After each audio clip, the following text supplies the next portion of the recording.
ఇక్కడ గమనించాల్సిన విషయం ఏంటంటే రెండు కీలకమైన అంశాలు. కేంద్ర విమానయాన శాఖ మంత్రి బీజేపీ నేత అయి ఉంటే అర్నబ్ గోస్వామి స్టాండ్ ఇలా ఉండేదా? ఫస్ట్ చాలా కీలకమైన డౌట్ వచ్చింది నాకు.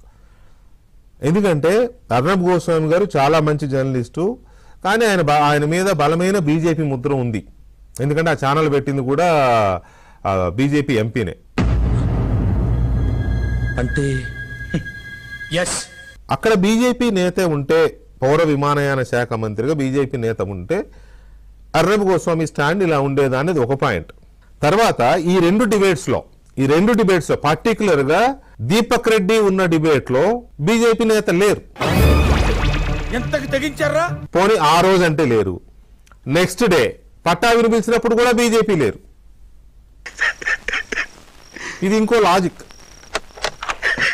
పట్టాభితో డిబేట్ చేసినప్పుడు కూడా చూడండి ఆ డిబేట్, అందులో కూడా బీజేపీ నేత లేరు. అంటే వాంటెడ్లీ అంటే